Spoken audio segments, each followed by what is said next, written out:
மாப்பிள, உங்களுக்கு விஷயம் தெரியாதுல்ல, சாப்பிடும்போது யாரும் போன் எடுக்க கூடாதுன்னு ஒரு கண்டிஷனே போட்டிருக்கோம்ல. ரொம்ப சந்தோஷம். ஆக்சுவலா அது நல்ல பாலிசி தாத்தா. ஆ? அப்படின்னா உங்க எல்லார் போனையும் ஒரு 10 நிமிஷம் என்கிட்ட கொடுக்குறீங்களா?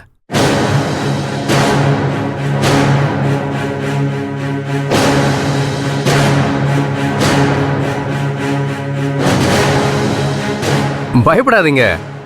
என்னோட பிசினஸ் விஷயமா கொஞ்சம் நம்பர்ஸ்லாம் தேவைப்படுது. அதான்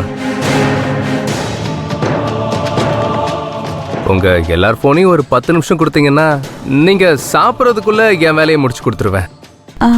ஐயோ மாப்ள, இதுல என்னங்க இருக்கு? நாங்க இப்ப எதுவும் பண்ண போறது இல்ல. அதுவும் பிசினஸ் விஷயம் வேற சொல்றீங்க. தாராளமா எடுத்துக்கோங்க. அதானே, எங்க பொண்ணையே உங்ககிட்ட கொடுக்க போறோம், போனை கொடுக்க மாட்டோமா? இருங்க, நானே எல்லா போனையும் கலெக்ட் பண்ணி உங்ககிட்ட கொடுக்குறேன். ஃபர்ஸ்ட் என் போன். உன் போனை கொடு. அட குடிங்க, குடு. ஐயோ, அம்மா குடுக்குறீங்களா?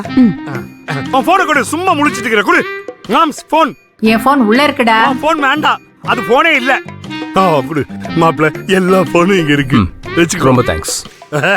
வேலையை முடிச்ச உடனே கொடுத்துறேன். அட மாப்ள, என்னங்க அவசரம்? உங்க வேலையெல்லாம் முடிச்சிட்டு நிதானமாவே கொடுங்க. அவ்வளவு அவசரமா போனை வாங்கி வச்சுட்டு நாங்க என்ன பண்ண போறோம்? தேங்க்ஸ்.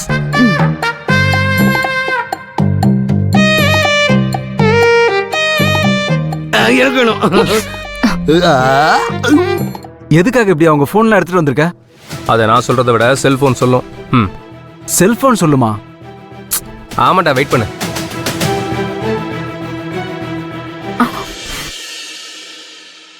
ஆமா, மாப்பிள்ளை எதுக்கு செல்போனை வாங்கிட்டு போனாருன்னு தெரியுமா? அதான் சொன்னாரே. எப்படிதான் நீ இவ்வளவு மண்ணா இருக்கன்னு எனக்கு தெரியல. என்னடி சொல்ற? பின்ன அவரு உன் போனை ஓபன் பண்ணி பாக்க